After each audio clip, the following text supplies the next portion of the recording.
এই ঠাইখিনিৰ নাম আমাৰ খলিলপুৰ বুলি কয় এনে আমাৰ ঝগৰাপাৰ পঞ্চায়ত হয়।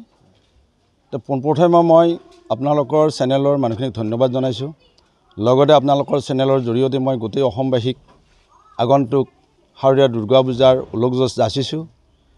আৰু আমাৰ যিখিনি দুখ বেদনা, এই দুখ বেদনাৰ কথাখিনি বহুবাৰ বহু ঠাইত আমি প্ৰেয়াৰ কৰিছিলোঁ, কোনো আমাৰ দুখ বেদনাৰ সমভাগী নহ'ল। সেই হেতুকে আমি ভাবিছোঁ এইবাৰ যদি আপোনালোকৰ জৰিয়তে আমি উচ্চ কৰ্তৃপক্ষক অলপ কথা জনাব পাৰোঁ, সেইটো আশাৰে আমি আজি সমবেত হৈছোঁ।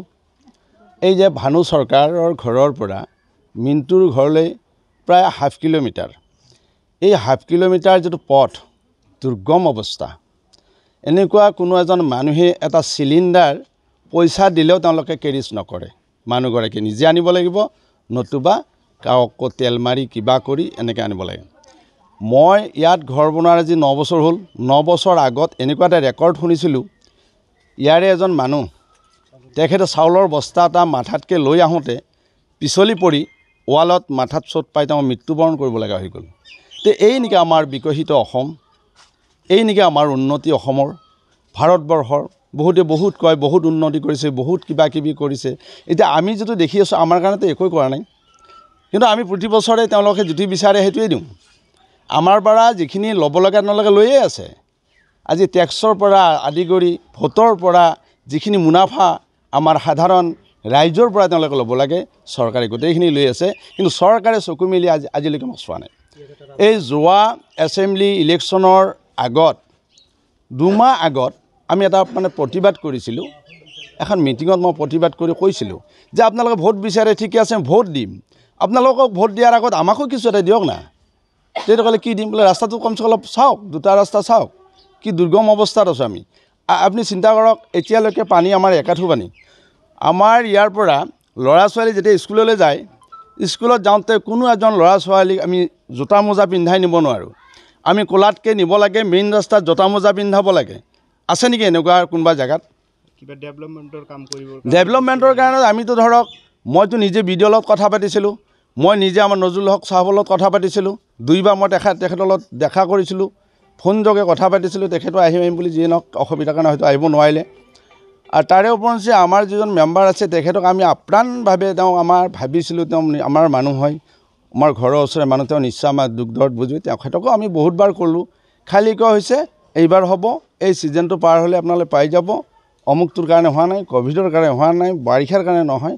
এনেকৈ ধৰক আজিতো ধৰক কাৰ্যকাল প্ৰায় গ'লেই, লেহিমীয়া গতি যেনেকৈ চলি আছে। আমি আৰু কি কৰিম? এতিয়া আমাৰ কিছুমান মানুহে নিজা নিজা টকা পইচা খৰচ কৰি তেওঁলোকে বস্তা দিছে, কিবা দিছে, আৰু যিখিনি মাটি দিছিলে সেইখিনি চব ধুই লৈ গ'ল। অসম চৰকাৰ তথা কেন্দ্ৰীয় চৰকাৰে ডিজিটেল ইণ্ডিয়া গঢ়িম বুলি এটা কথা সদায় কৈ থাকে, এইবিলাক কথা কৈয়ে থাকে। এই নেকি নমুনা? মই তাকেই কৈছোঁ, এইবিলাক একোৱেই নাই, ভেকো ভাওনা এটা তেওঁলোকৰ। হয়তো য'ত আছে তাতে আছে। মই দেখিছোঁ এজন মন্ত্ৰী MLA যেতিয়া প্ৰগ্ৰেম থাকে গাঁও অঞ্চলত, 2 মাহমান আগতে ৰাস্তা ভাল কৰে, পাথৰ পেলাই, গেং লেবাৰ যিটো আমি বছৰত দেখা নাপাওঁ, গেং লেবাৰ ভাঙি যায়। কিয়? তেওঁলোকৰ ইমানে আৰামী দেহা নে? তেওঁলোকৰ আৰামী দেহা, বাকীবিলাক কি দেহা নহয় নেকি? আমাৰ এই সাধাৰণ ৰাইজ আমাৰ কি দেহা নহয় নেকি? তো গতিকে এইবিলাক কথা নিজৰ ফালৰ পৰা তেওঁলোকে অলপ বুজিব লাগে যে আমাৰ যেনেকৈ ভাল লাগে, ভাল পথ লাগে, ভাল চহৰ লাগে, সজাই পৰাই এখন ধুনীয়া অট্টালিকা লাগে, তেনেকৈ মানুহকো ভাবিব লাগে। প্ৰতিজন মেম্বাৰ, প্ৰতিজন নাগৰিকক যদি তেওঁলোকে ভালদৰে চায়, তেতিয়াহে উন্নতি হ'ব। গতিকে মই মুখ্যমন্ত্ৰী ডাঙৰীয়াই কাম কৰিছে, নকৰা নহয়। আৰু এইবিলাক সৰু সৰু কথা আমাৰ গাঁও অঞ্চলৰ হয়তো তেওঁৰ কাণত নপৰিব পাৰে, তেওঁৰ চকুত নপৰিব পাৰে। কাৰণ আমি DC লৈকে গৈছোঁ, MLA লৈকে গৈছোঁ, কিন্তু আমি গুৱাহাটী যাই CM ছাৰক লগ ধৰি এটা সাধাৰণ ৰাস্তা গলিৰ কাৰণে আমি তেওঁক প্ৰেয়াৰ কৰাটো আমি নাভাবোঁ, আমি লাজ পাওঁ বুলি ভাবোঁ। গতিকে আমাৰ কথা হ'ল তেওঁলোকৰ প্ৰতিনিধি বহুত আছে, গাঁৱে ভূঞে চহৰে বহুত কমিটি আছে, বহুত ধৰণৰ ডেভেলপ কমিটি বনাই দিছে। তেওঁলোকক আমি বহুত প্ৰেয়াৰ কৰিছিলোঁ, কিন্তু কোনো সফল নহ'ল কামবিলাকত। তো গতিকে মই এতিয়া আমাৰ অসমৰ মাননীয় মুখ্যমন্ত্ৰী হিমন্ত বিশ্ব ডাঙৰীয়াক, লগতে আমাৰ পঞ্চায়ত মন্ত্ৰী ডাঙৰীয়াকো আমি এই আপোনালোকৰ চেনেল যোগে জনাব খোজোঁ, আমাৰ যিটো প্ৰাৰ্থনা, আমাৰ যিটো বেদনা, দুখ কষ্ট আপোনাৰ ফটোযোগে তেখেতসকলে গম পাব গতিকে এইখিনি যদি তেখেতসকলে অলপ চকু কাণ দি পেলাই তেওঁলোকৰ কৰ্তৃপক্ষৰ যিখিনি মানুহ আছে জিলা ভিত্তিত তেখেতসকলৰ দ্বাৰাই আমাৰ পথটো যদি ভাল কৰি দিয়ে তেতিয়া আমি নথৈ আনন্দিত হ'ম। মই আজি মোৰ নাম লীলা চক্ৰৱৰ্তী। মোৰ ঘৰ এই যে ইয়াতে মানে আমি খলিলপুৰৰ অৰুণ বৰুৱাৰ ঘৰৰ পৰা পৰমেশ্বৰ নাথলৈকে এই ৰাস্তাত বসবাস কৰি আছোঁ। আজি 30 বছৰ হৈ গ'ল আমি ভোটো দি আছোঁ। প্ৰথমতে মানুহ কম আছিল, আমি নিজে নিজে ৰাস্তা কি কৰি ঠিক কৰি কোনোমতে চলি আছিলোঁ। তাৰপিছত ইয়াতে এটা স্কুলো হ'ল, এটা মানে দুটা স্কুল হ'ল, LP আৰু ME। আমি আশা কৰিছিলোঁ যিহেতু আমাৰ চৰকাৰে স্বচ্ছ ভাৰত ডেভেলপমেণ্টৰ কাৰণে বহুত চিন্তা কৰে, আমিও ভাবিছোঁ আমাৰ ইয়াত এটা স্কুল হ'লে ল'ৰা ছোৱালীবিলাক শিক্ষিত হ'ব, ভাল হ'ব। কিন্তু আমাৰ এইটো ৰাস্তাৰ ইমান বেয়া অৱস্থা যে ল'ৰা ছোৱালী আহিব নোৱাৰে, স্কুলত ছাত্ৰ ছাত্ৰী নহয়। তথাপি ঘৰত খোচামত কৰি বহুত ছাত্ৰ ছাত্ৰী আমাৰ ইয়াত হৈছিল। লাহে লাহে ৰাস্তাৰ অৱস্থা, মানুহ বেছি হ'ল, ৰাস্তা আৰু বেয়া হৈ গ'ল। 2017 চনত আমি এই স্কুলৰ মিষ্ট্ৰেছ আৰু পাড়াৰ মানুহ গোটেইবিলাক গৈ এপ্লিকেশ্যন দিলোঁ। আমি যিহেতু ধৰ্মশালা ব্লকৰ আণ্ডাৰত ঝগৰাপাৰ পঞ্চায়তত আমাৰ কি, আমি পঞ্চায়তৰ পৰা আৰম্ভ কৰি ব্লকতলৈকে দৰখাস্ত দিছোঁ, DCকো দৰখাস্ত দিছোঁ, কিন্তু আমাৰ একো সুফল হোৱা নাই। তাৰপিছত 2021 চনত তেতিয়া তেওঁলোকে ভোটৰ অহাৰ আগত বহুত প্ৰতিশ্ৰুতি দি আছে যে আজি আগত কংগ্ৰেছ চৰকাৰ আছিল, পিছত BJP আহিল, চবে আমাক প্ৰতিশ্ৰুতি দিয়ে। 2021 চনত ক'ল আমাৰ ৰাস্তা হ'ব। কি ৰাস্তা হ'ব? সেই বাচ্চা ভুলানো সৰু ল'ৰা ছোৱালীক যেনেকৈ চকলেট দি মানে ভুলোৱা হয় তেনেকৈ বালু মাটি পেলাব খুজিলে সিহঁতে। আমি কৈছোঁ বালু মাটি দি ইয়াত কোনো কাম নহ'ব, গোটেইখিনি ধুই যাব, আমি দিব নিদিওঁ। তেওঁলোকৰ টকা ঘূৰি যায় কাৰণে তেওঁলোকে জবৰদস্তি আমাক বাধ্য কৰালে মাটি পেলাই দিব, অহা বছৰ আপোনালোকৰ ড্ৰেইন হ'ব। তেওঁলোকৰ এই প্ৰতিশ্ৰুতিত আমি ভুল গ'লোঁ। আমি ভাবিলোঁ হয়তো নিশ্চয় যিহেতু আমাৰ গাঁৱৰ প্ৰতিনিধি আছে তেওঁ আমাৰ ফালে চকু দি চাব, আমি তেওঁলোকক বিশ্বাস কৰি ভোট দিলোঁ, চব হ'ল। কিন্তু আজি আকৌ নতুনকৈ পঞ্চায়ত ইলেকশ্যন আহি আছে, এতিয়ালৈকে তেওঁলোকৰ কোনো কাণ সাৰ নাই। আৰু আমি যে ইমান কষ্ট কৰি আছোঁ আজিলৈকে আমি দেখা নাই এদিন তেওঁলোকে আমাৰ লগ হৈ যে আমাৰ কষ্টটো উপলব্ধি কৰিছে, তেনেহ'লে আমি আশা ৰাখিলোঁ হৈ তেওঁ আমাৰ লগত অলপ সমবেদনাত যোগ দিছে, কিন্তু কোনো যোগ দিয়া নাই। এতিয়া আমি ভাবিছোঁ আমাৰ যদি এতিয়া মানুহ আমাৰ বহুত বেছি হৈছে, আমি নিজে ঠিক কৰিব নোৱাৰা হৈছোঁ ৰাস্তা, স্কুলখন গোটেই বন্ধ হৈ গ'ল ষ্টুডেণ্ট নোহোৱাৰ কাৰণে। তাৰপিছত মানুহবিলাক আহিলে ইয়াতে পৰি হাত ভাঙে, ভৰি ভাঙে। এটা ৰোগী আমি লৈ যাব নোৱাৰোঁ, ইয়াৰ পৰা কোনো গাড়ী নাহে। এটা ঘৰ বনাব গ'লে আমাৰ কেৰিং কৰোঁতে আধা টকা গুচি যায়। আজি যে এই যে চৰকাৰী ঘৰবিলাক দি আছে দুখীয়া মানুহক, ঘৰ দিছে, কিন্তু তেওঁলোকে বস্তুখিনি মেটেৰিয়েলছখিনি কেনেকৈ আনি আছে তেওঁলোকেতো চিন্তা কৰা নাই। তেওঁলোকে ভাবিছে আমি ঘৰত দিছোঁ। মেটেৰিয়েলছ আনোতে বহুতখিনি 1 কিলোমিটাৰ মানৰ দূৰত বস্তুখিনি পেলোৱা হয়, তাৰ পৰা কেৰিং কৰিব লাগিব। তেতিয়া তেওঁলোকৰ টকা কিমান গুচি গ'লে সেইটো তেওঁলোকে হিচাপ কৰা নাই।